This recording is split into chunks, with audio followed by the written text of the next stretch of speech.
திமுக அதிமுகவும் இருக்கிற எல்லா கூட்டணி கட்சிகளும் சேர்த்து ஒரு ஆட்சி அமைச்சு திமுகலேருந்து ஒருத்தர் துணை முதல்வராகவும் அதிமுகலேருந்து ஒருத்தர் முதல்வராகவும் வந்தால் 8 கோடி பேரையும் சேர்த்து வச்சு அசிங்கப்படுத்தின மாதிரி ஒரு கதை. ஸோ அப்போ அதை கண்டிப்பாக என்டர்டெயின் பண்ணக்கூடாது. நம்ம இதை கிளைம் பண்ணாமல் இருந்துடக்கூடாது. நியாயத்துக்கு அவரே கூப்பிட்டு ஃப்ளோர் டெஸ்ட் விட்டுருக்கணும். நம்ம அதை ப்ரூவ் பண்ண முடியலன்னா அவர் அடுத்த ஆப்ஷன் போயிருக்கணும். அப்போ அவர் அதை பண்ணவே கிடையாது. இப்போ ஏன் அதை பண்ணலைன்ற கேள்வி வருது இல்லை? கர்நாடகாவில் பண்ணவர் தானே நான் கேட்குறேன். ரெண்டாவது, இங்கே பண்ணக்குள்ள நம்ம போய் கிளைம் பண்ணும்போது 108 தான் இருக்குது, 118 எப்படி கிளைம் பண்ணுவீங்க? இல்லை இப்போ 113 இருக்குது. எங்களுக்கு இவ்வளோ சப்போர்ட்டர்ஸ் இருக்கிறாங்க, ஃப்ளோர் டெஸ்ட்டில் காமிங்க. சரி, நான் உங்களை கேட்குறேன், நம்ம 120 லெட்டர் கொடுத்துட்டு உள்ளே போனோம். என்ன நம்பர் வந்துச்சு ஃப்ளோர் டெஸ்ட்டில்? 144. யார் அந்த 24 பேர் ஏன் போட்டாங்க? அன்னைக்கு அவங்களுக்கும் வந்து விப்பு கிடையாது.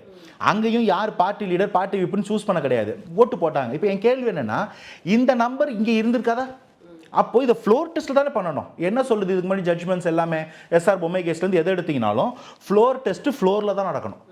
அது மீடியாவோட ட்ரையல்லையோ கவர்னரோட வீட்லையோ நடக்க வேண்டிய அவசியம் கிடையாது.